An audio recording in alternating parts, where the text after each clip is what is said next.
अनि बुझ्नुपर्ने अब यहाँ भान्जी त संशोधन गर्छ नमस्कार तपाईँहरूलाई हजुर अदाङवासी म लम्बाइ कुरा गर्नु हुँदैन यो के छ भन्दाखेरि आजको मिठो भोलिको तितो नहोस् भयो भनेको चाहिँ के भने आज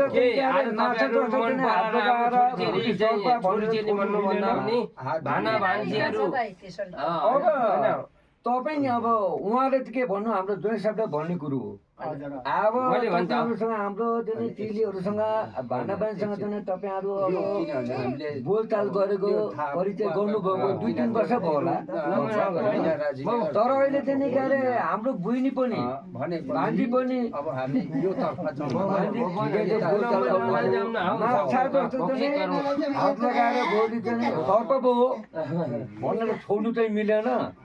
हाम्रो भान्जीले पनि पाएर पनि एकदम हाम्रो त भागवन्त त मेरो चाहिँ श्रीमान थाङ्रे भन्नु भोलि यो त खतम रहेछ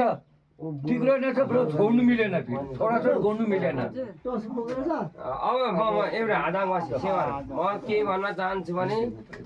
तपाईँहरू आउनुभयो ठिक छ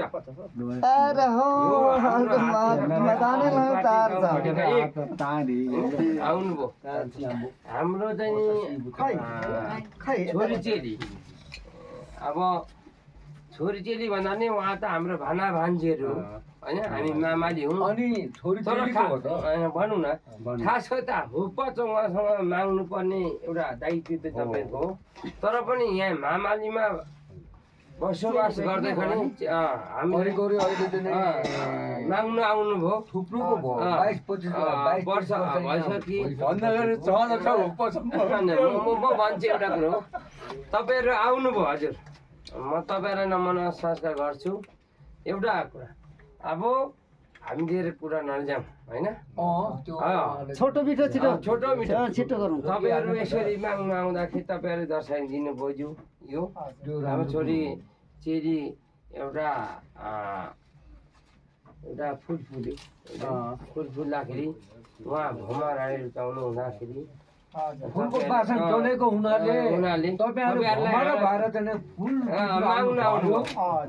फुलको रस लिनु आउनुभयो तर भोलि गएर यो भोलिको तितो एउटा कुरो भोलि गएर सिधै कुरो भन्छु भोलि चाहिँ नि तेरो माइती यस्तो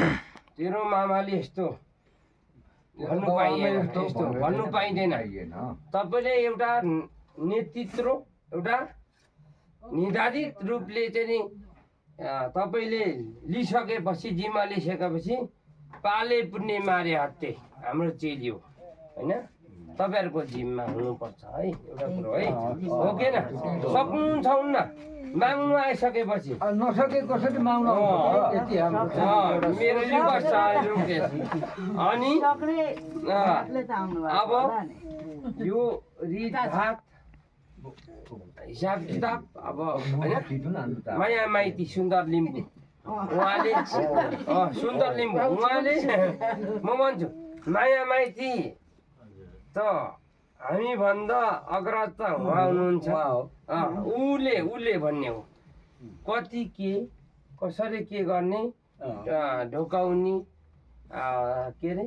सुनौली रुकाउने